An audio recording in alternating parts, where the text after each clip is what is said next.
Enquanto você encontra o texto bíblico, eu quero aqui ser grato a Deus por essa oportunidade tão rica de estar novamente nessa casa de adoração, nessa família, na cidade de Máfia, aqui em Itabuna. Gostaria de glorificar a Deus pela vida do pastor Isaías, da pastora Janaína, pelo convite, pela recepção, todos os obreiros, irmãos, departamentos. É constrangedor o carinho que vocês têm conosco todas as vezes que nós estamos aqui. Quero glorificar a Deus também pela vida do nosso pastor sênior, pastor Adson Belo, da nossa pastora Alba, que me permitiu estar aqui nessa noite. Estou debaixo da bênção dos nossos pastores. Ele mandou um abraço para os irmãos aqui de Itabuna, diz que está com muitas saudades e que em breve está voltando aí. Meus irmãos, minha esposa está lá em São Paulo, mas o coração dela está aqui. Certamente ela deve estar acompanhando aí pelas redes sociais. E eu estou me sentindo muito feliz mesmo. João capítulo de número 5, versículo de número 1.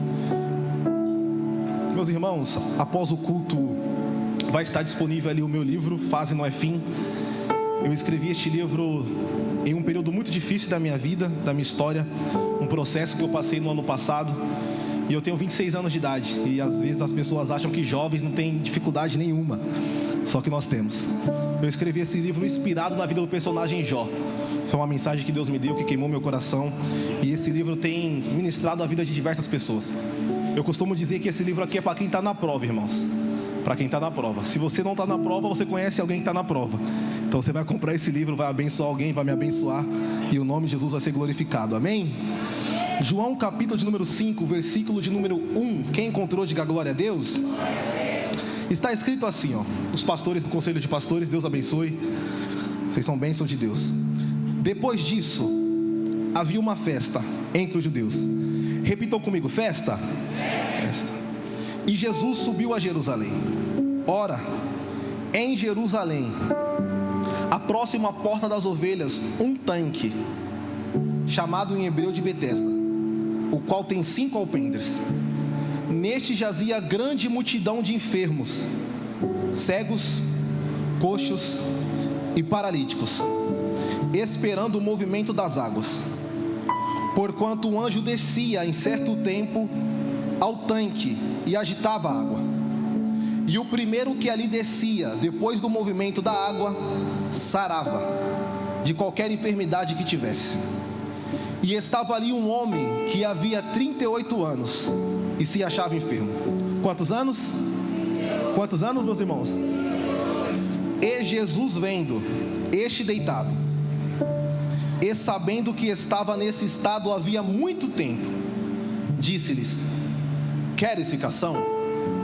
E o enfermo respondeu-lhe: Senhor, não tenho homem algum que quando a água é agitada me coloque no tanque, mas enquanto eu vou, desce outro antes de mim. E Jesus disse-lhe: levanta-te, toma a tua cama e anda. E logo aquele homem ficou são, tomou a sua cama e partiu. E aquele dia era sábado. Eu te convido a olhar para a pessoa mais bonita que está do seu lado, mas tem que ser a mais bonita, a mais cheirosa, a mais elegante. Se você ainda não cumprimentou essa pessoa, essa é a sua oportunidade. E você vai me ajudar a pregar falando assim para essa pessoa o tema da minha mensagem: Jesus te viu. No meu contar de 1 até 3, você pode repetir isso? 1, 2, 3.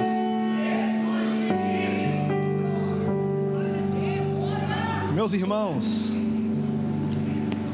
esse texto queimou no meu coração durante essa semana e eu entendi, Deus, que era a oportunidade perfeita para que eu pudesse ministrar a respeito dessa palavra. Bem verdade é que a Bíblia Sagrada contém 66 livros dentro de si mesma. 66 livros esses que estão repartidos em 2 partes. 39 livros estão no Antigo Testamento e 27 livros estão no Novo Testamento. A Bíblia Sagrada tem um tema central.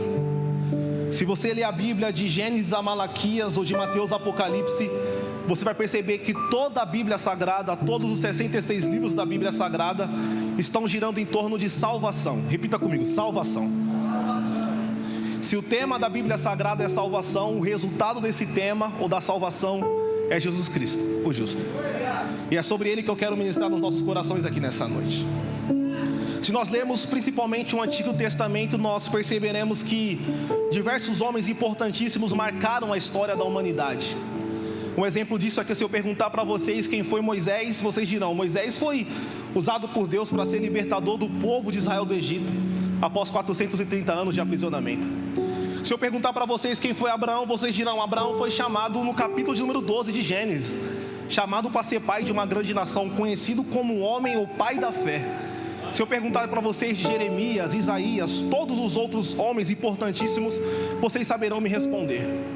Só que nenhum desses homens teve a capacidade que o nosso Cristo teve, capacidade de morrer em remissão dos meus e dos seus pecados.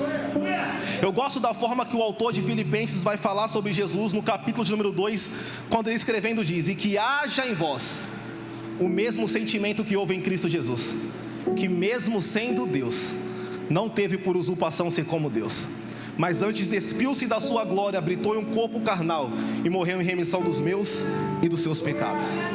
Eu sei que tem pessoas que precisam de um motivo físico para glorificar a Deus, mas só o fato de estarmos aqui nessa noite, tendo a oportunidade de celebrar, já é motivo suficiente para que nós possamos render glória a Deus e aleluia para aquele que é digno de ser glorificado, meus irmãos. Isaías é conhecido como profeta messiânico, é o profeta que mais vezes profetizou a respeito de Jesus. E qual de nós que aqui estamos não se lembramos da profecia do capítulo de número 53, quando Isaías profetizando diz: ele foi moído pelas nossas transgressões e ferido pelas nossas iniquidades, o castigo que nos traz a paz estava sobre ele, e pelas suas pisaduras nós fomos sarados. A Bíblia é repleta de profecias, e o nosso Deus não é homem para mentir, nem filho do homem para que se arrependa. A vinda de Jesus era aguardada por todos. Profetas profetizaram a respeito de Jesus. E eu gosto da forma com que os evangelistas Mateus, Marcos, Lucas e João vão relatar a respeito desse cumprimento da profecia de Jesus. Se você ler o seu texto bíblico em casa e perceber que em Mateus capítulo 1, o evangelista Mateus vai fazer questão de registrar como foi o nascimento desse Cristo. O texto bíblico diz que tinha uma mulher chamada Maria. Repita comigo: Maria. E um dia comum, natural, um anjo aparece para essa Maria em sonho e diz: Maria, salva-te, agraciada, bendita é tu entre as mulheres. Você vai gerar, e aquilo que você vai gerar é fruto do Espírito Santo de Deus, porque Ele salvará a humanidade do pecado e do juízo.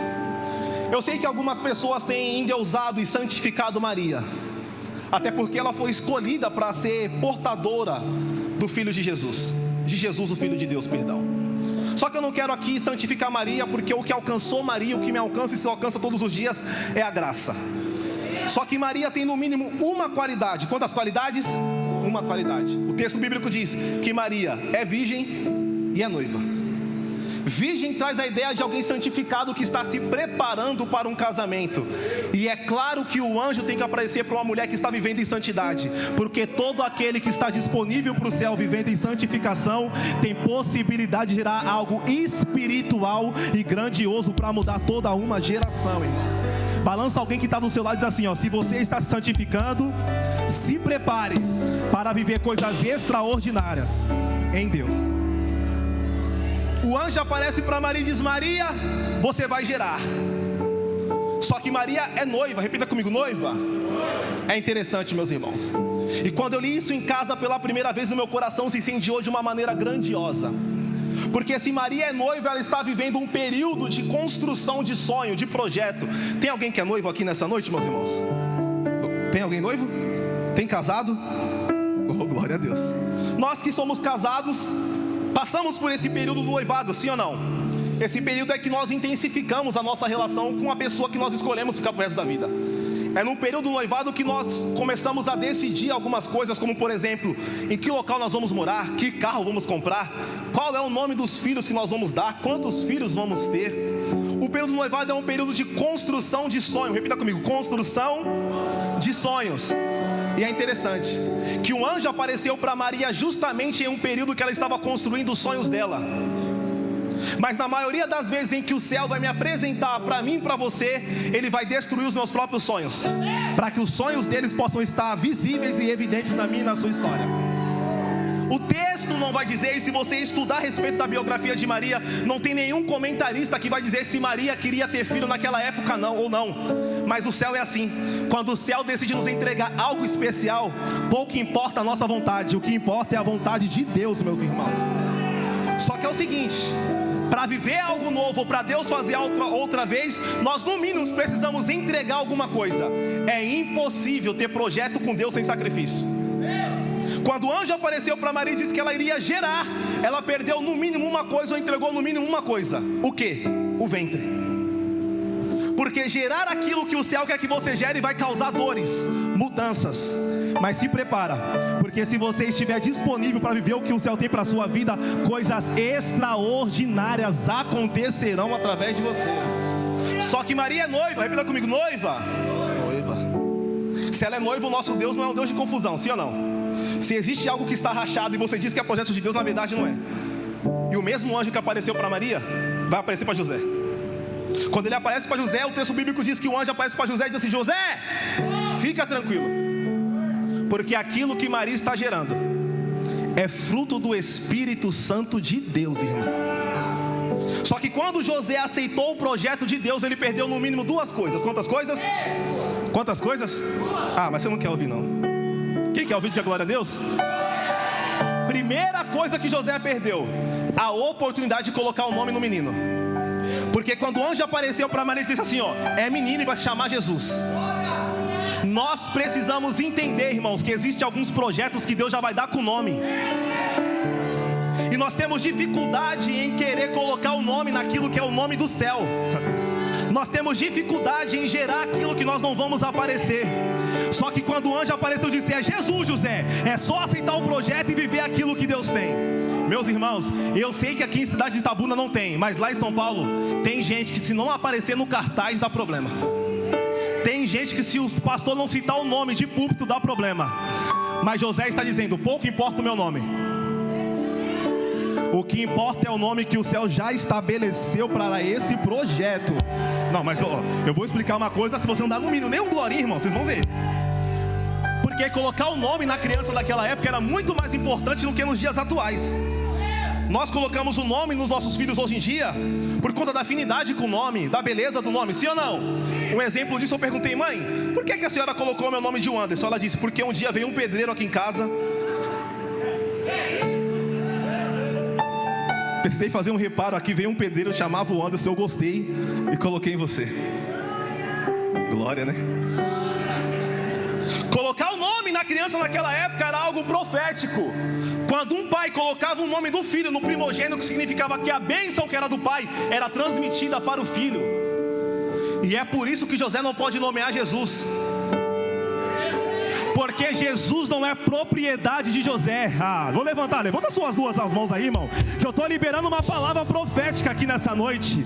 O céu está dizendo no meu coração, se prepare para realizar sonhos, se prepare para viver projetos, se prepare para fazer construções, mas não se preocupe em colocar seu nome, não se preocupe em assinar o documento, porque o projeto é meu, o plano é meu, o sonho é meu, e eu vou ser glorificado através desse projeto. Segura na mão de alguém que está do seu lado aí, irmão, e fala para essa pessoa, está preparado para gerar e não aparecer, mas o nome de Jesus ser glorificado através da sua vida. A primeira coisa que José perde, ele não pode nomear o projeto.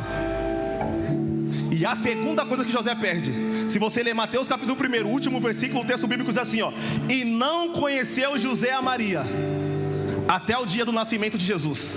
Conheceu ali, a expressão é sexualmente, porque a gente casa, a gente se anseia pela noite de núpcias. Que crente nunca sonhou com a noite de núpcias? Só que José casou e não pôde ter a noite de núpcias. José casou e não pôde nomear Jesus. Mas aquilo que José ganhou, nenhum homem na sua geração ganhou: a oportunidade de educar e criar o Filho de Deus. Você já parou para pensar que quando Jesus chorava, era José que ia até a manjedoura ver como ele estava?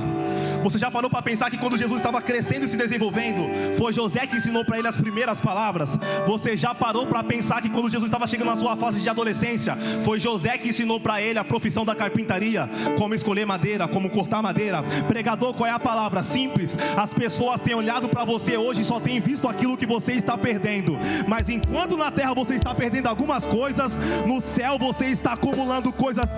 Levanta suas duas mãos aí, irmão, que eu preciso liberar uma palavra profética sobre a vida de alguém.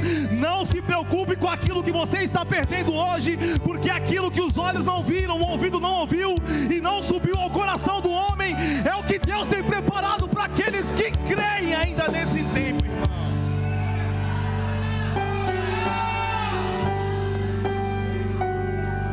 Mateus vai falar sobre o nascimento de Jesus. Repita comigo, Jesus. Só que o doutor Lucas vai dedicar tempo para falar sobre o nascimento de João, conhecido pelo seu ofício batizar, João Batista. É interessante que o texto bíblico diz em Lucas que João vai nascer de uma família sacerdotal. Zacarias é seu pai e a sua mãe é Isabel. Eu gosto do texto bíblico, porque o texto bíblico diz assim, e Zacarias era sacerdote da 8ª turma de Abias. Isabel, sua esposa, era estéril e não podia gerar, mas ambos eram justos e fiéis a Deus, irrepreensíveis. Então olha para cá, o anjo apareceu para Maria que estava noiva, sim ou não? Mas também apareceu para Isabel que estava casada e velha, em idade avançada. Porque o céu projeta quem é novo, mas o céu projeta também quem já é velho. Porque para Deus não é sobre a idade, é sobre a disponibilidade. Só 2 pegou. Para Deus não é sobre a idade, é sobre a disponibilidade. E é por isso que o céu usa uma adolescente, usa um jovem, mas também tem projeto para senhor, tem projeto para senhoras. E eu preciso liberar algo sobre o coração de alguém, porque alguém olhou e disse: o tempo passou, a pele envelheceu, o cabelo embranqueceu. Só que Deus me trouxe lá da cidade de São Paulo para dizer: quando eu quero fazer, não importa a idade. Quando eu quero fazer, não importa a dificuldade. Quando eu quero fazer, eu faço e acabou, irmão.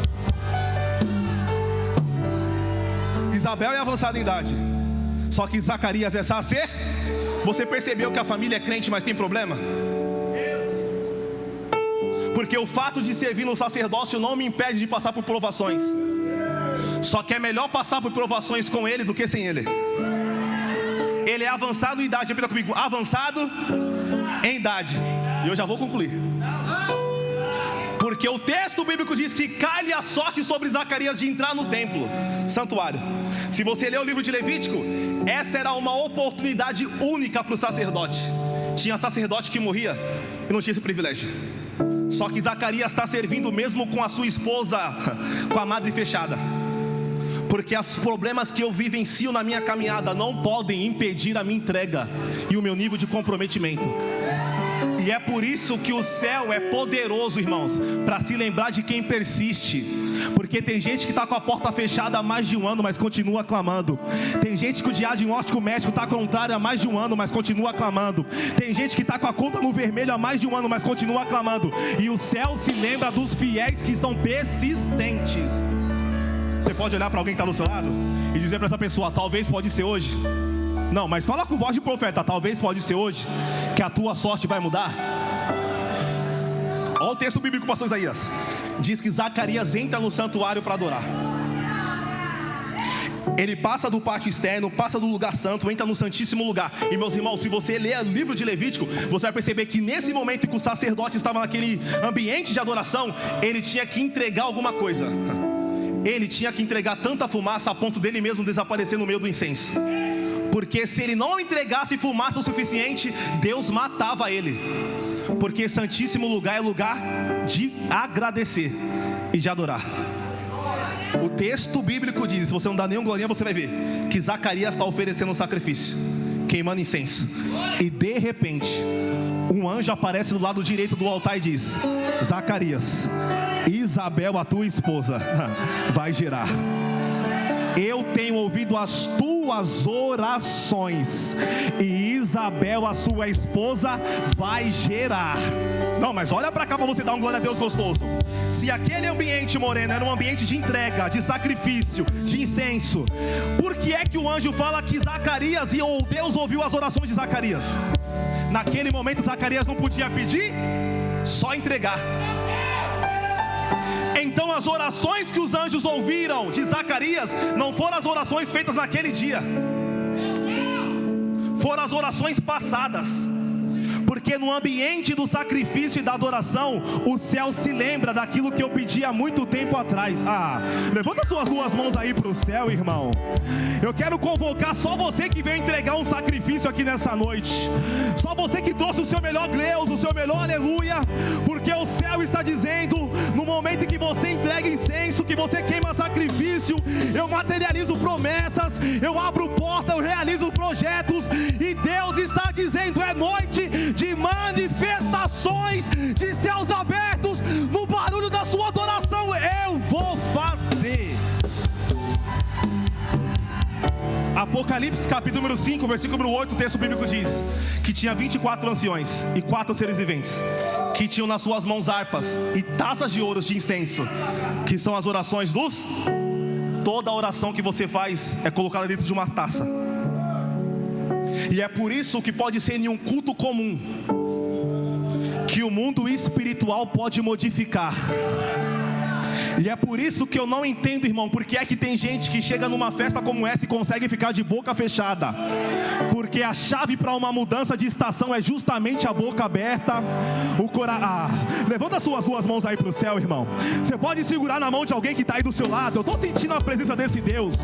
E pelo menos por 15 segundos enchi essa casa de adoração, porque o diabo pensou que ia paralisar o seu glória, o diabo pensou que ia privar a sua adoração, mas olha você aqui na cidade de Itabuna, com fôlego de vida, bem vestido e disposto para glorificar esse Deus.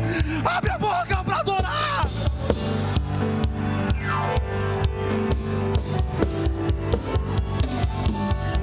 Alabaia.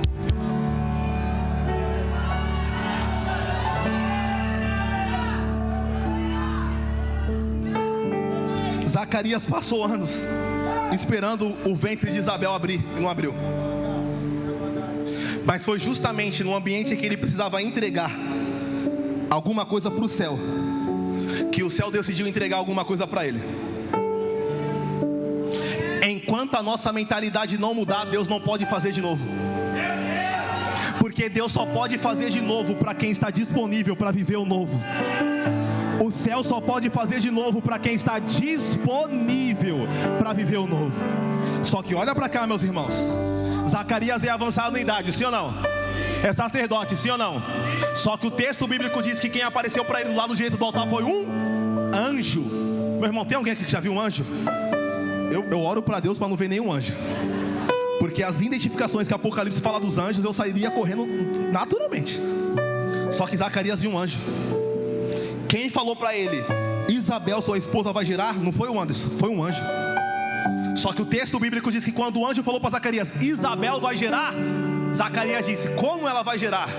Se eu já sou velho, Isabel, minha esposa, é estéril. Porque nós temos dificuldade em credibilizar aquilo que o céu fala.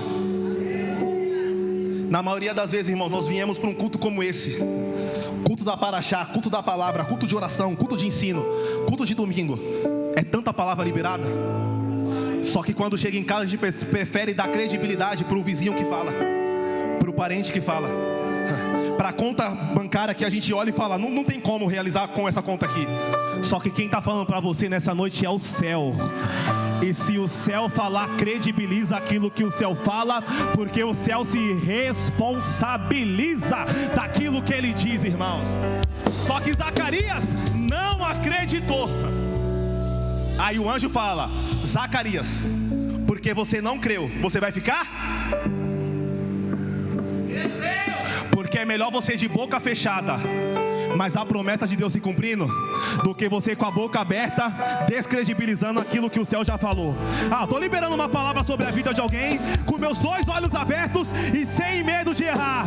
nesses próximos meses, antes que o ano se finde, fica com a boca fechada, não posta nada no Instagram, não posta nada no WhatsApp, e só espera para ver o projeto de Deus crescer, porque a boca está fechada, mas a barriga de Isabel está crescendo, irmão.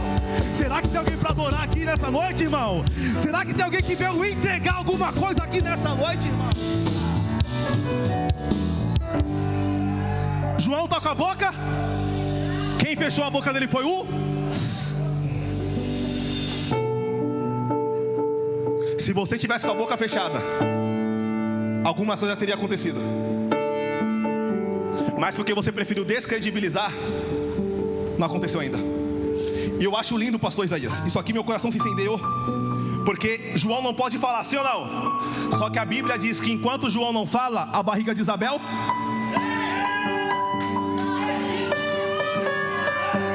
Porque tem muita gente falando e nenhum projeto crescendo. E tem gente que não está falando nada, mas o projeto de Deus já está evidente. Oh meu Deus do céu, alabacalabassúria. Eu estou sentindo graça para liberar sobre a vida de alguém. O seu silêncio será reconhecido, porque o que falará através de você serão os frutos daquilo que o céu já disse ao seu respeito. João não pode falar nada, só que a barriga de Isabel está crescendo. Se você ler o livro de Lucas, você vai perceber que Isabel fica escondida 5 meses. Quantos meses? Quantos meses? Tempo suficiente para a barriga ser visível. Porque alguém talvez olhou e disse, mas é avançado em idade, a pele já está envelhecida, o cabelo já está branco.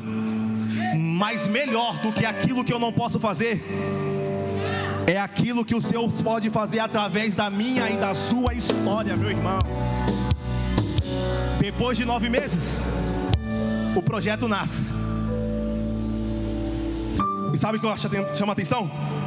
Porque quando o anjo falou para Zacarias que Isabel ia gerar, o anjo disse, o nome dele vai ser? O nome dele vai ser? João. Mas o nome do pai é Zacarias. Naturalmente, segundo a cultura judaica, se colocava o nome do pai no filho.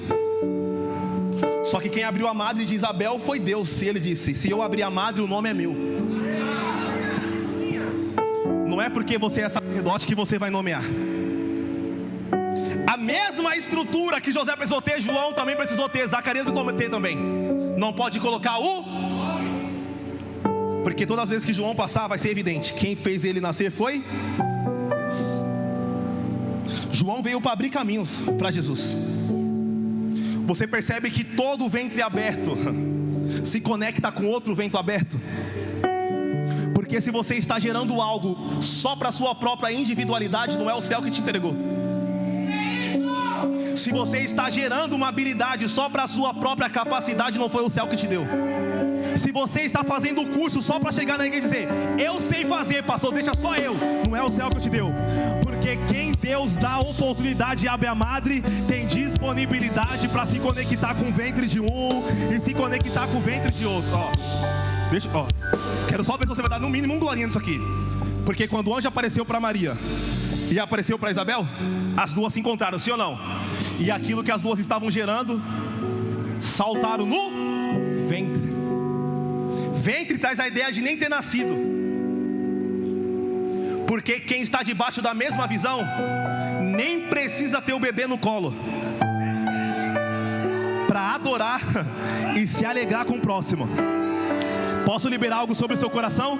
Quando você estiver preparado para celebrar Deus por aquilo que o outro está gerando, aquilo que você também está gerando vai crescer saudável, vai crescer com força e vai ser visível na presença de Deus, irmão. Só que eu preciso encerrar já, pastor Isaías. O texto precisa dizer que João nasce, ele vai para o deserto.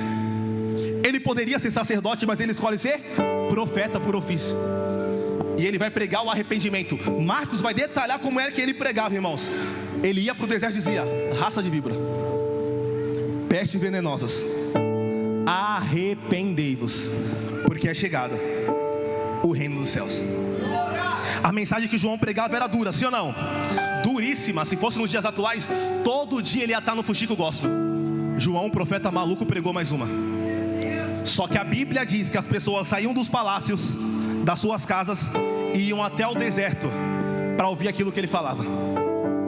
E eu perguntei para o texto, como é que João, com uma mensagem tão dura, não sendo coach, não sendo treinador, consegue ter multidões de discípulos e seguidores? É simples.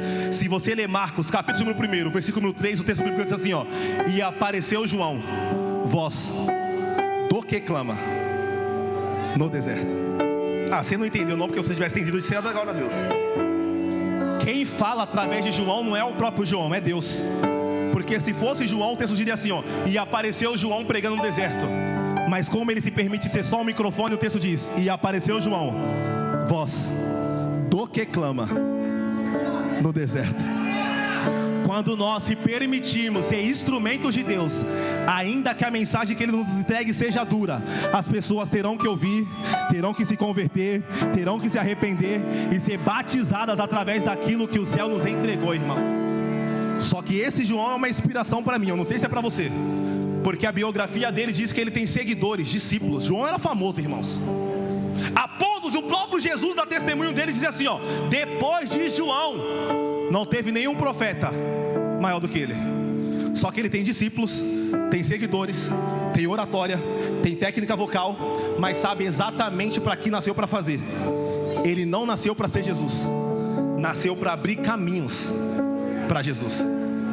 Isso é tão poderoso que ele está pregando no deserto e ele diz assim, ó: eu vos batizo com água, mas um dia virá alguém que é muito maior do que eu, do qual eu não sou digno nem desatar a sandália dos teus pés, e esse vos batizará com Espírito Santo e com fogo.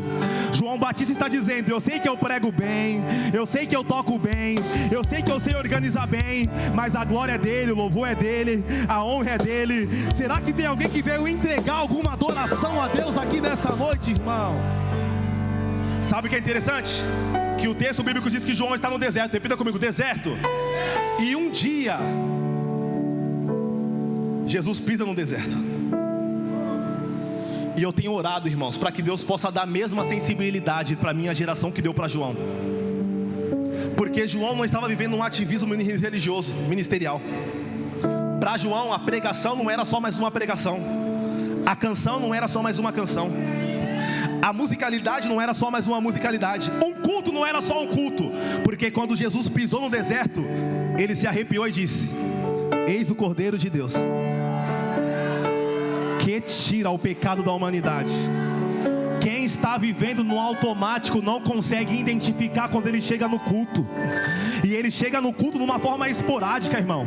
Ele passa na hora da oração, ele passa na hora dos dízimos e oferta, ele passa quando o baterista está batendo no teclado, ele passa quando o tecladista está fazendo o remix. E o céu está dizendo: ele passa de forma espontânea. Mas quem não consegue mais sentir a presença dele, se sente um peixe fora d'água. Todo mundo dá glória, todo mundo dá aleluia, e você não consegue ver Jesus passar, você não consegue ver Jesus festejar. Mas ele já chegou aqui no Celebrai, e ele está esperando a sua adoração, irmão. João batiza ele para cumprir a profecia que havia falado, que ele seria batizado. Quando ele é batizado nas águas, ele sai das águas, 3 coisas acontecem. Quantas coisas? Ah não, vocês foram embora já. Quantas coisas? 3 coisas. Primeira coisa, o céu se abre. Segunda coisa, o Espírito Santo desce como uma forma corpórea de uma pomba e pousa sobre ele. E a terceira coisa é uma voz que ecoa do céu dizendo: este é o meu filho amado, de quem muito eu me comprazo, irmão. Jesus começa o seu ministério.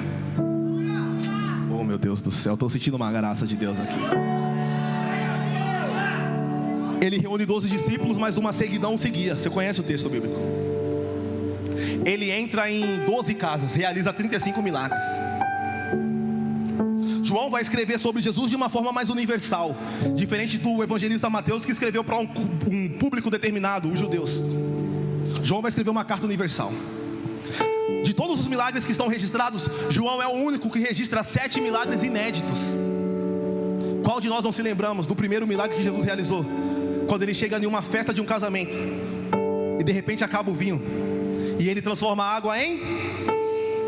Aquele milagre que Jesus realizou na festa de casamento foi um milagre fechado para as poucas pessoas que estavam ali, não foi visível para todos.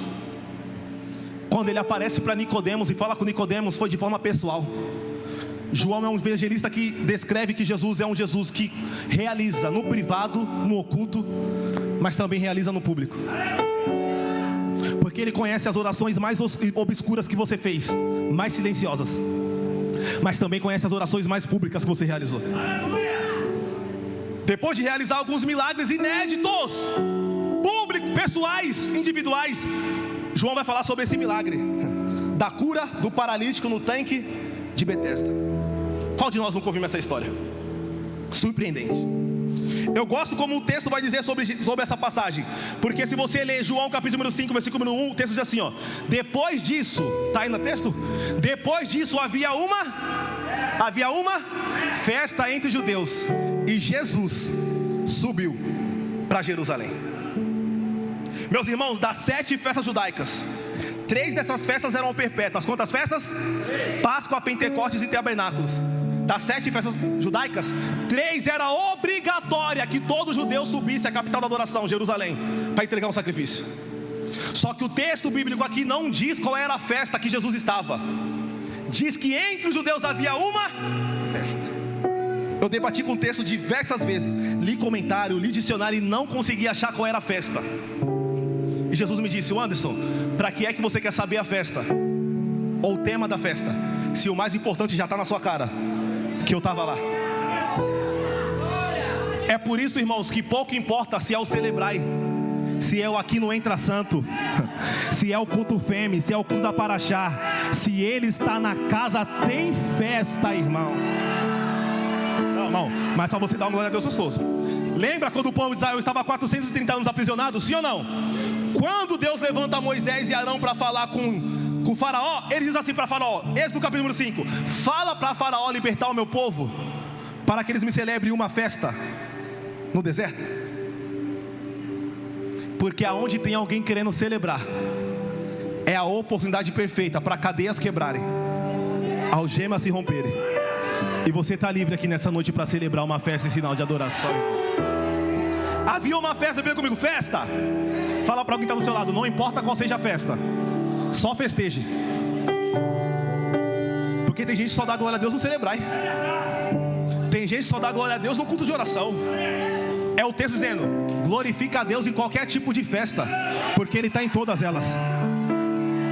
Se Ele está em todas as festas, por que é que no celebrar eu vou e no culto da Paraxá eu não venho?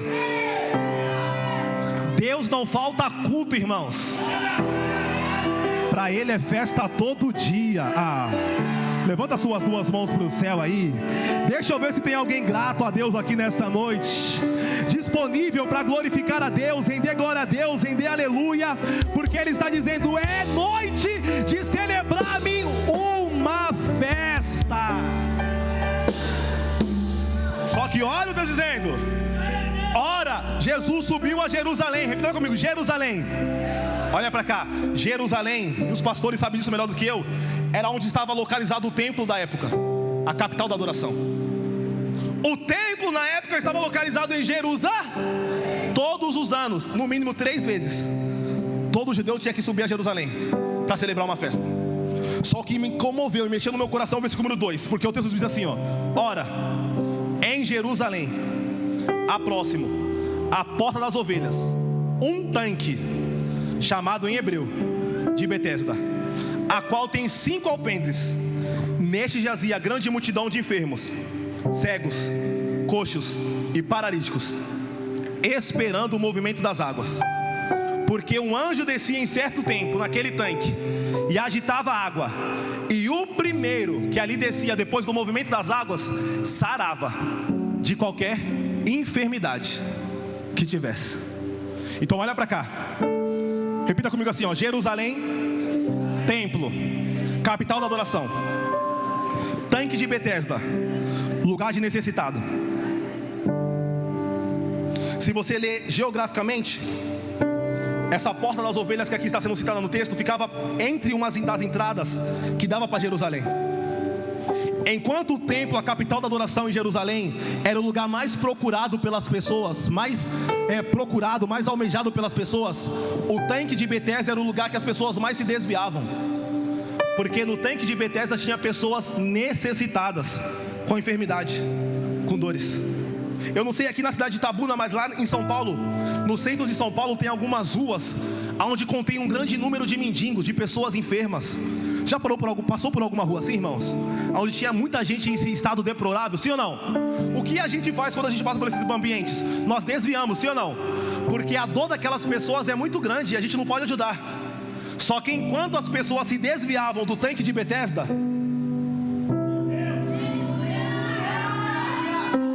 o meu Jesus foi lá.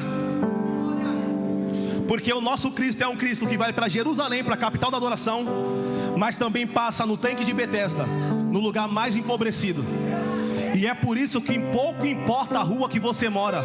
Se você mora na melhor rua de Itabuna ou mora na pior, Jesus passa lá. É por isso que pouco importa se você anda com o melhor carro em Itabuna ou anda com o mais simples, Jesus passa lá. É por isso que pouco importa se você trabalha na multinacional em Itabuna ou trabalha na pequena empresa, Jesus passa lá. Porque o meu Cristo não mede ambiente. Meu Cristo vai aonde tem gente que precisa e tem gente necessitada da presença dele. Tanque de Betesda, expressão hebraica, tanque da misericórdia.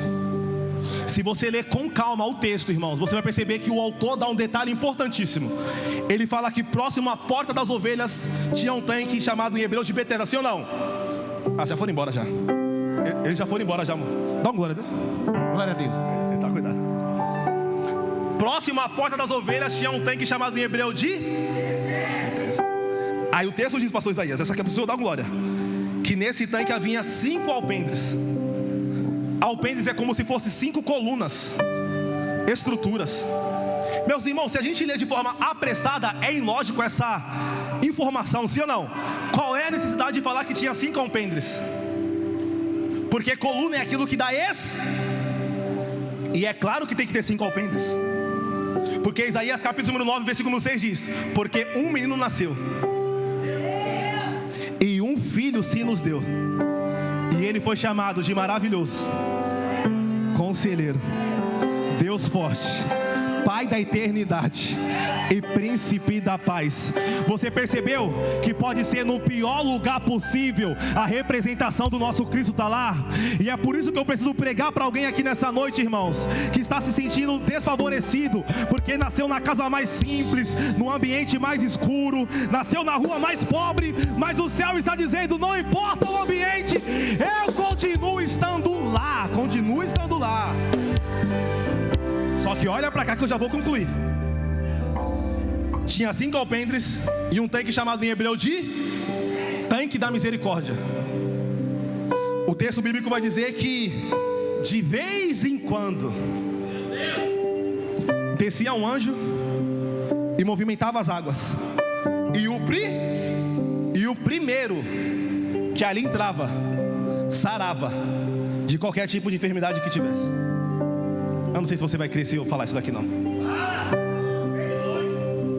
Quem aqui já viu um tanque? Já viu um tanque, irmãos? Tem gente que já viu um tanque.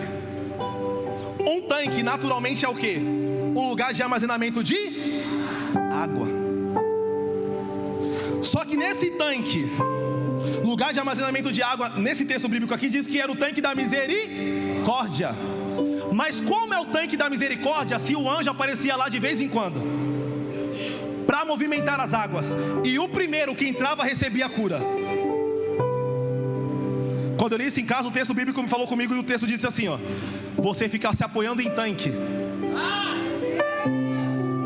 aquilo que só eu posso fazer. De vez em quando um anjo descia no tanque da misericórdia. Só que teve um dia que chegou alguém que era maior do que o tanque. Na verdade ele não era o tanque, ele era a própria misericórdia, Jesus. Só que enquanto um tanque é um ambiente de água parada, sim ou não? Um tanque contém água parada ou corrente? Parada ou corrente? Então olha para cá, irmãos, imagina a cena. Um monte de pessoas enfermas esperando o movimento das águas, porque de vez em quando o anjo descia e agitava a água, e o primeiro que entrava sarava. O que acontece nesse tanque não é graça, é meritocracia, porque só recebe a cura quem chega e é por isso que Jesus é maior que tanque, porque com ele não é por ordem de chegada, é por ordem de graça. Vou repetir. Com ele não é por ordem de chegada, é por ordem de graça. Ele quer fazer independente, irmão. Se você chegou aqui há 1 ano, 2 anos, se tem 10 anos de crente, se ele quiser fazer na sua vida, a ordem cronológica não será nenhum problema. Não será. Então olha para cá que eu já vou encerrar. O anjo descia onde? Agitava o quê? E o primeiro que? Depois do quê? Do movimento das... A minha geração é assim. A minha geração só glorifica se tiver movimento. Se tiver movimento, o primeiro que entrava dá sentido de eu tenho que chegar primeiro, eu preciso chegar primeiro. Só que um dia quem chegou no tanque era maior que tanque, porque as pessoas ficavam esperando a cura de um milagre de um tanque que tinha água parada ou corrente. Mas quem chegou naquele tanque foi maior do que o tanque, e dentro dele não tinha água parada, tinha água corrente. Lembra quando ele está conversando com a mulher samaritana em João capítulo 4? Eles estão discutindo, ele diz assim, se você soubesse quem te pede água, eu te daria água, e você nunca mais teria. Se você ler João 7,38, o texto diz assim, se você crê em mim, rios de água fluirão de dentro de você. Então eu preciso liberar algo sobre a vida de alguém.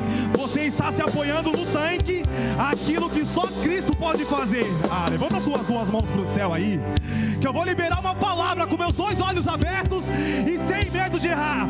Para de se apoiar no tanque, para de se apoiar na faculdade, para de se apoiar no empresário, para de se apoiar no advogado. Aquilo que pode fazer a sua vida, só Jesus é capaz de fazer, irmão. As pessoas estavam esperando do tanque, repita comigo, do tanque, aquilo que já estava dentro delas. Você não pegou. Se elas simplesmente crescem, não precisaria de tanque nenhum, porque o texto bíblico diz, rios de águas. Mas estavam esperando do quê? Do tanque, de água parada ou corrente? Então elas estavam esperando do tanque de água parada, aquilo que dentro delas já fluía, não tanque. Porque tanque é limitado, mas rio é incontrolável. Enquanto eu estava vindo com o Moreno disse, de vez em quando esse rio aqui alaga, porque na porção que a água vem, o rio não pode ser controlado. Sabe o que o céu está dizendo? Para de procurar na terra aquilo que só o céu pode dar para você. Para de se apoiar nos relacionamentos superficiais, aquilo que só o céu pode dar para você. O céu só pode fazer algo novo se você entender que não depende de tanque, depende de Deus. Não, tá bom, só esse aleluia, mas tudo bem, já vou encerrar já. Versículo número 6. 5. Vamos ver se vocês vão dar glória. E estava ali um homem que havia 38 anos se achava enfermo. Quantos anos? Coloca o 6. E Jesus vendo este deitado, e sabendo que estava nesse estado havia muito tempo, disse-lhes, queres ficar são? Então olha para cá. Nesse ambiente de pessoas enfermas, tínhamos um homem que estava lá quantos anos? 38 anos, irmãos.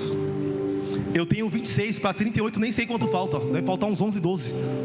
Então imagina esse homem, mais do que eu tenho de vida, na beira de um tanque esperando o movimento das águas. 38 anos não são 38 dias. Esse homem estava vivendo um período deplorável, havia muito. Imagina, irmãos, porque o texto bíblico vai dizer que de vez em quando um anjo descia, agitava as águas, e o primeiro que entrava no tanque sarava, sim ou não? Esse homem está há 38 anos vendo gente entrar e ser curado, e ele continua enfermo. Se ele está lá 38 anos, talvez ele viu gente chegando depois e saindo primeiro. Se esse homem está lá 38 anos, talvez ele viu alguém tendo a porta aberta, o sonho realizado, o carro novo, e o dele do mesmo jeito. Se ele está lá 38 anos, talvez ele viu igreja de outras pessoas crescendo, e a dele do mesmo jeito. 38 anos passando a mesma provação. Só que o texto bíblico diz, no versículo número 6, e Jesus, aí olha o detalhe do texto, e sabendo que estava nesse estado havia muito. Então Jesus viu ele aquele dia, mas sabia que ele estava ali havia muito. Ai, meus irmãos, esse homem está há 38 anos esperando a ajuda de alguém e ninguém ajudou. Só que nenhum desses 38 anos que ele está na beira desse tanque, o céu deixou de enxergar ele. Porque ele está há 38 anos e Jesus vendo e sabendo que estava nesse estado havia muito tempo. Posso falar algo para você? O céu sabe o primeiro dia que você entrou nessa luta até hoje. O céu sabe a primeira lágrima que foi derramada e até hoje nada mudou. Mas o fato de nada ter mudado não significa que o céu não tenha enxergado. Ele sabe que você está nesse estado havia muito tempo. Quando eu li isso em casa, meu coração se incendiou e eu fiquei discutindo com o texto. Porque lembra no livro de Lucas, quando Jesus está pregando na sua casa em Cafarnaum e de repente descer no telhado, lembra disso? Vocês foram embora já? Vocês lembram disso, sim ou não? Desceram um telhado e colocam o paralítico no centro, sim ou não? Quantas pessoas? Quantas? Então 4 amigos ajudaram o paralítico a receber a cura, sim ou não? Eu fiquei pensando, por que é que esses mesmos 4 amigos não fizeram um mutirão para colocar esse paralítico? Pastor Isaías, o senhor é pastor, o senhor sabe isso melhor que eu. Quando a gente enxerga o irmão que está vivendo uma prova, a gente pega a dor dele para a gente entra num propósito de oração junto, a gente clama junto. A luta do outro passa a ser a nossa, sim ou não? Só que esse homem está lá há 38 anos e não tem ninguém para ajudar. Você já percebeu que existem provas que até agora ninguém te ajudou? Existem lutas que até agora ninguém entrou para brigar com você. E não é má vontade, é porque aquilo que você precisa só o céu pode fazer. Só que quer uma notícia de um profeta? Aquilo que os homens não te ajudaram, o céu está disponível para te auxiliar. Não, para você dar um glória a Deus gostoso, no mínimo um glorinha. Depois do nascimento de Jesus, a primeira vez que ele aparece no texto, ele tem 12 anos de idade, quando ele vai para a festa da Páscoa, lembra disso? Quantos anos? 12 anos. Se o texto bíblico diz, Moreno, que Jesus vendo e sabendo que ele está nesse estado havia muito tempo, dá-se a ideia de que Jesus viu ele a primeira vez quando ele tinha 12 anos. Só que com 12 anos ele não podia fazer nada, porque a plenitude do tempo do ministério não tinha chegado. Para passar e chegar em Jerusalém, ele precisava passar pela porta das ovelhas, no tanque de Betesda. Então com 12 anos Jesus passou aquele homem e viu aquele naquele estado. Só que ele passou com 12 e não podia resolver. Ele subiu com 13 e não podia resolver. Ele subiu com 14 e não podia resolver. Ele subiu com 15, com 16, eu vou falar até alguém da glória a Deus, e não podia resolver. Mas quando ele tem 33 anos de idade, ele não sobe só para observar e ver o homem lá. Quando ele tem 33 anos de idade, ele já está na plenitude do seu ministério e ele pode realizar a cura e o milagre. Levanta suas 2 mãos para o céu aí, irmão. Eu estou sentindo a autoridade debaixo da palavra para profetizar sobre a vida de alguém. Antes que o ano acabe, aquilo que está pendente na sua vida, Jesus vai chegar para resolver. 21 anos passou. É por isso que o autor diz, e Jesus vendo e sabendo que ele está ali há muito. Jesus está há 21 anos vendo esse homem na situação. 21 homens, nenhum homem ajudou. Mas chegou o dia de Jesus ajudar. E eu glorifico a Deus pelas vezes que Jesus não levanta nenhum amigo.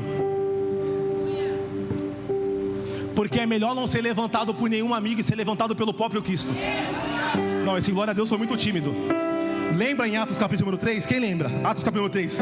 O texto bíblico diz, pastor Isaías, que Pedro e João estão subindo a hora 9, na hora da oração. Lembra disso? E colocavam perto da porta formosa um paralítico. Lembra disso? Para pedir o quê? Esmola. Então olha para cá. O homem que estava há 38 anos não tinha nenhum amigo para colocar ele dentro do tanque. Só que o paralítico do tanque da Porta Formosa tinha pessoas para colocar ele na beira da porta para pedir esmola. É melhor não ter ninguém para te ajudar do que ter gente para te ajudar, para te colocar para manter a sua situação de necessidade. Tem amigo que só me ajuda para continuar me ajudando a pedir esmola. É por isso que às vezes o céu não levanta ninguém, porque é melhor estar esperando no tanque do que estar pedindo na Porta Formosa. Mas quando o céu não levanta ninguém, quem vem? Quem vem, irmão? Aí o texto bíblico diz assim, ó: e Jesus vendo, e sabendo que estava naquele estado havia muito, disse-lhes: queres ficar? Oi, irmão. Pastor Isaías, é meio ilógico, sim ou não? Porque o texto bíblico diz que aquele homem está naquele estado há quanto tempo? Ah, vocês foram embora já, irmãos. Quanto tempo? Pastor Isaías, se eles não dão glória a Deus daqui, eu não volto amanhã não, vou ficar lá no hotel dormindo. 38 anos. Se ele está há 38 anos esperando o movimento das águas e alguém jogar ele dentro do tanque, o que ele mais queria era a cura, sim ou não? Só que quando Jesus chega, ele diz assim, ó: queres ficar são? Jesus está perguntando o óbvio, sim ou não? Sim ou não? Não. Sabe por que não? Porque às vezes, com a duração da prova, a gente se acostuma com a prova. Às vezes, com a duração da promessa se cumprir, a gente se acostuma com a situação. Quantas pessoas você conhece que tem promessas grandiosas e nada aconteceu porque se acostumou com o estado que está? Jesus está perguntando para esse homem: você quer a ficação? Porque ele quer saber se o tempo de espera tirou dele a vontade de viver o milagre. Queres ficar são? Aí irmão, isso aqui é muito poderoso. O paralítico olha para Jesus e diz assim, ó: não tem ninguém que quando a água é agitada me coloque dentro do? Então olha para cá. Isso aqui pode mudar a sua vida. Quem está falando com ele é o próprio Jesus. Mas quando Jesus chega e pergunta: você quer ficação? Quer viver algo novo? Ele olha e terceiriza a responsabilidade. Diz assim, ó: eu não tenho ninguém para me indicar. Eu não tenho ninguém para me colocar nessa empresa. Não tenho ninguém para lutar a minha causa. Só que quem está perguntando para ele é o próprio. A gente tem facilidade em colocar nos homens aquilo que só Jesus pode fazer. Quem está perguntando para ele é o próprio. E ele fala: eu não tenho ninguém que me coloque dentro do tanque.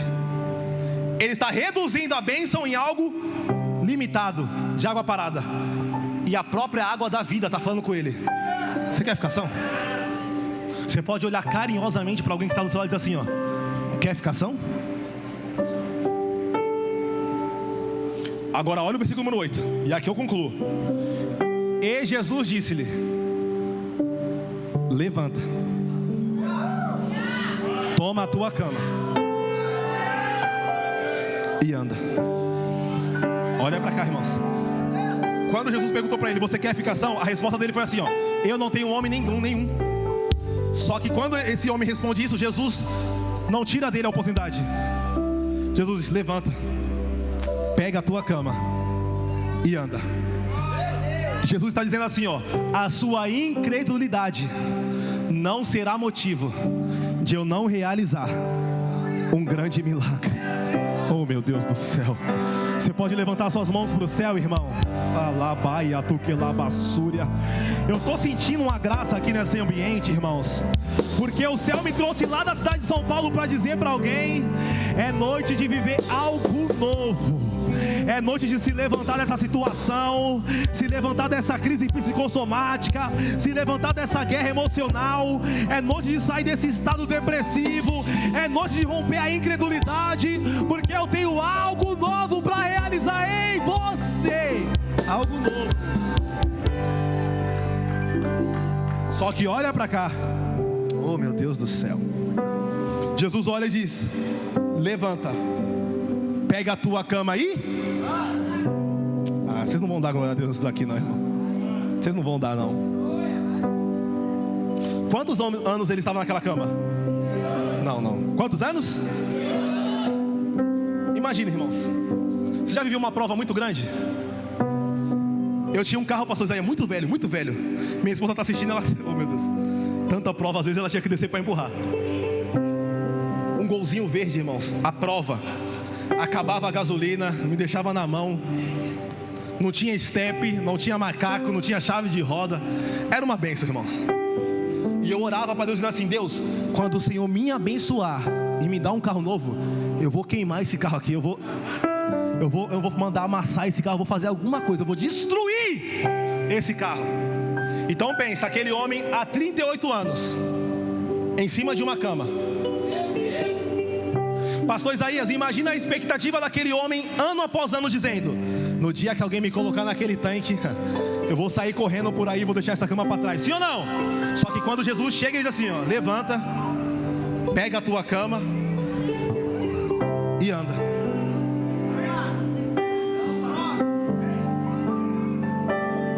É ilógico, sim ou não? Sim ou não? Ah, vocês não querem ouvir não. Quem quer ouvir, diga glória a Deus. Se você não pegou nada na mensagem, só pegar isso aqui, irmão, para mim já é o suficiente. Porque existem no mínimo 3 palavras gregas para cama ou leito no Novo Testamento. Uma dessas palavras gregas para cama ou leito no Novo Testamento está lá em Hebreus 11:4. Lembra do texto? Hebreus 13:4, perdão. Quando o autor diz assim, o autor de Hebreus: como leito sem mácula. A palavra cama para ali, pastor Isaías, no grego é koite. Repita comigo, koite. Sabe o que significa koite ali? Cama de descanso, cama permanente.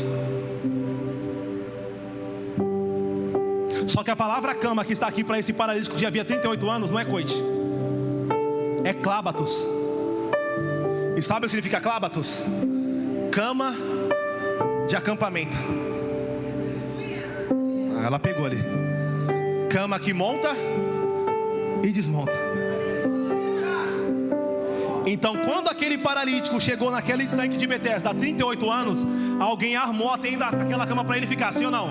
E aquele paralítico sabia que aquela cama não era uma cama de descanso eterno. Aquele paralítico sabia que aquela cama não era uma cama de ter em casa. Era uma cama de acampamento. E acampamento fala daquilo que é passageiro. Aquele paralítico sabia que aquela cama era uma cama que foi armada para ficar, mas seria desarmada para sair. Levanta suas 2 mãos para o céu aí, irmão, que eu estou liberando uma palavra profética, com os meus 2 olhos abertos e sem medo de errar. Porque alguém te viu na crise, alguém te viu na dificuldade, alguém viu o ano passando, o ano chegando e nada mudou. Mas você sabe que essa cama é passageira. Você sabe que um dia essa cama vai ser desarmada para você sair. E o céu está dizendo: desarma a cama, vai viver o projeto de Deus. Tem coisas disponíveis para você. Balança alguém, balança alguém, balança alguém. Balança alguém e fala para essa pessoa: não se acostuma com a prova, não se acostuma com a dificuldade. Essa cama não é uma cama permanente. O céu tem algo novo para você, irmão.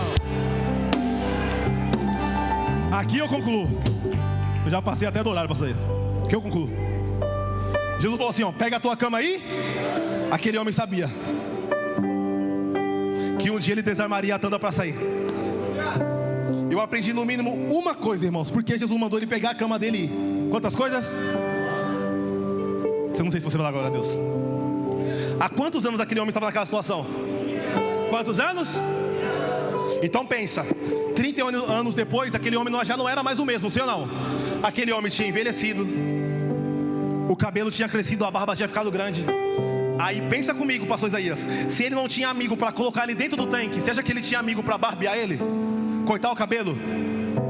Então pensa, ele saindo depois de 38 anos, ele seria irreconhecível, sim ou não? A única coisa que as pessoas reconheceriam dele seria a...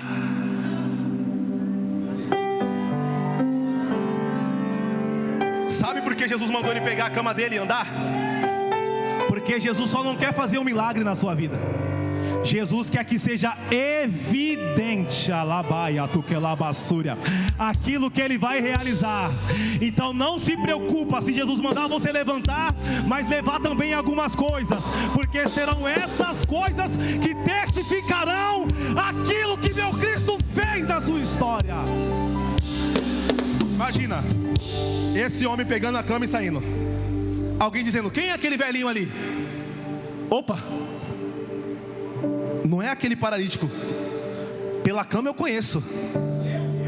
Não é a cama daquele que estava há 38 anos na beira do tanque. Chacoalha alguém e diz assim, ó: vai ser visível o milagre que Jesus vai fazer. Versículo número 10 para eu encerrar. Versículo número 10 para eu encerrar. Então os judeus disseram: aquele que tinha sido curado, é sábado e não te é lícito levar a cama. Ô irmãos, quantos anos ele estava naquela situação? Quando ele recebeu a cura, o natural não seria todo mundo se alegrar, sim ou não? Mas era sábado, Shabat Shalom, dia do descanso. Existiam 39 trabalhos que não poderiam ser realizados. Dentre esses trabalhos seria não levar nenhum tipo de carga. As pessoas, ao invés de se alegrar com o milagre, ficaram indignadas porque ele estava quebrando a liturgia. Tem gente que vai ficar irado porque você recebeu a bênção e não vai conseguir se conter. Tem gente que vai ficar irado com você porque você recebeu a bênção e vai chegar no culto e não vai conseguir ficar com a boca fechada. Só que eu tenho uma palavra de Deus para liberar: se prepare para ter opositores, mas enquanto eles ficam irados, a sua cama está sendo caminhada e você está vivendo o melhor de Deus. Só que olha para cá. Oh meu Deus do céu. E ele respondeu-lhe, versículo 11: aquele que me curou, ele próprio disse: toma a tua cama e anda. E perguntar-lhe, pois, quem é o homem que disse: toma a tua cama e anda? E o que fora curado não sabia quem era. Então olha para cá que eu aqui encerro. Ele recebeu a cura no tanque, sim ou não? Ele recebeu o milagre, levantou, pegou a cama dele e andou. Só que quando questionaram ele, quem foi que fez a cura, ele não sabia responder. Só que olha aqui, não sabia quem era, porque Jesus havia se retirado. Em razão daquele lugar havia grande multidão. 14. Depois Jesus o encontrou. Aonde? Aonde? E disse-lhe: eis que já está ação, não peques mais, para que não te suceda algo pior. Depois Jesus o encontrou aonde? Então olha para cá. Ele recebeu a cura aonde? Ele recebeu a cura aonde? Mas se encontrou com Jesus aonde?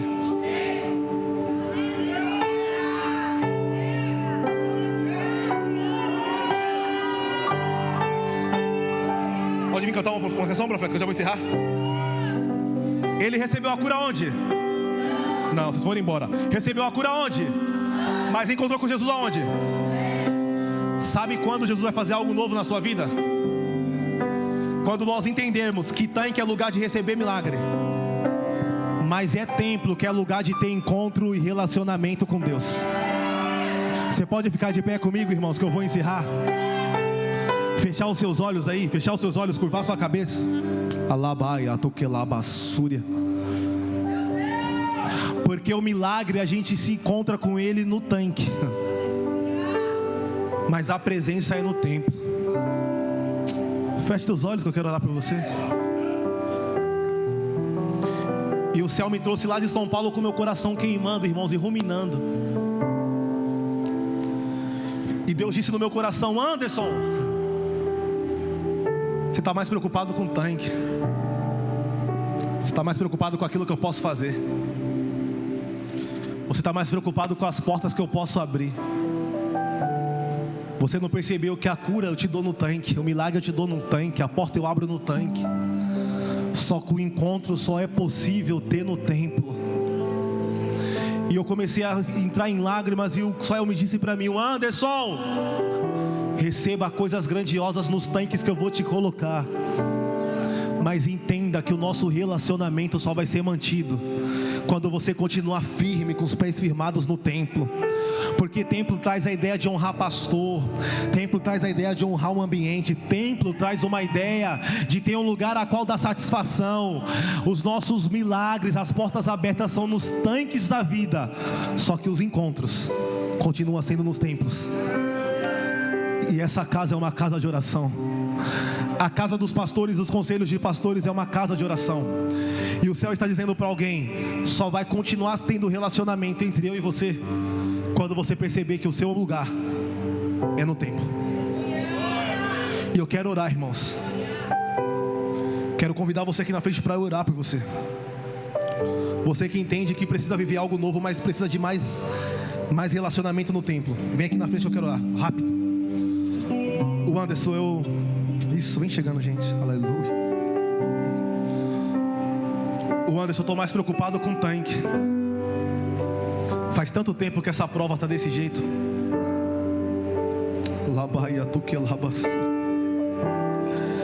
Faz tanto tempo que essa luta continua do mesmo jeito e nada muda.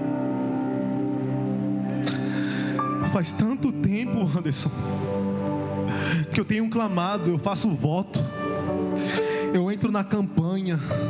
Oh, meu Deus do céu. Só que nada muda.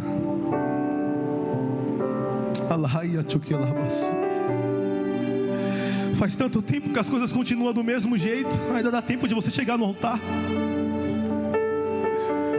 E eu fico me perguntando qual é a resposta, qual é a saída, qual é o segredo. E o segredo é simples. Milagres são nos tanques, mas relacionamento e encontro é no templo. E eu marquei essa conferência para dizer para você: continua no templo. Continua nesse ambiente de milagre. Continua nesse ambiente de relacionamento. Continua nesse ambiente de confronto. Mas o Anderson, e a minha casa? Nada muda. Continua no templo. Mas o Anderson, e a porta de emprego não se abre? Continua no templo. Mas o Anderson, eu vou no médico e o relatório é o mesmo, enfermidade. Continua no templo. Porque cedo ou tarde, o dono do encontro vai fazer algo diferente em você. Porque cedo ou tarde, o dono do encontro vai fazer algo diferente em você.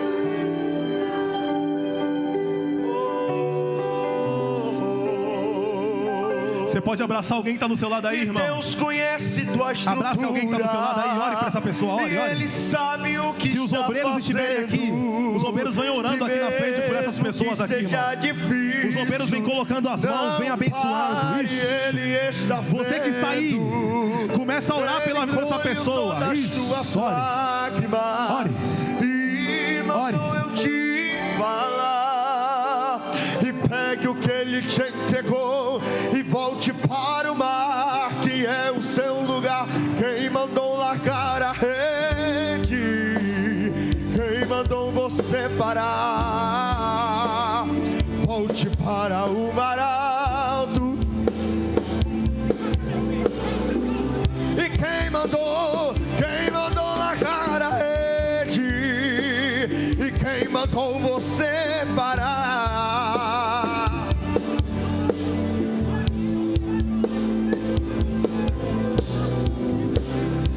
E filho, eu vou te honrar. Seja cheio do Espírito Santo de Deus. Seja renovado pela presença que é do Espírito de Deus. Seja cheio da graça do Espírito. A tua hora chegou. E pegue a tua rede, volte para o mar. Vou te esperar no mar.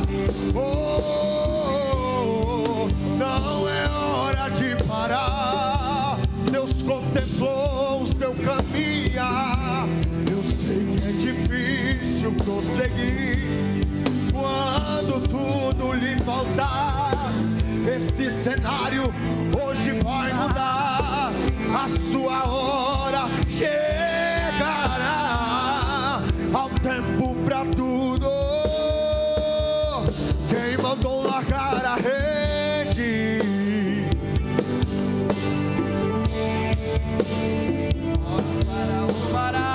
E no lugar da tua vergonha. E quem mandou largar a rede? E volte para o mar alto. No lugar da tua vergonha, eu vou te honrar e te adorar. Eu quis sustentar-me. Eu não vou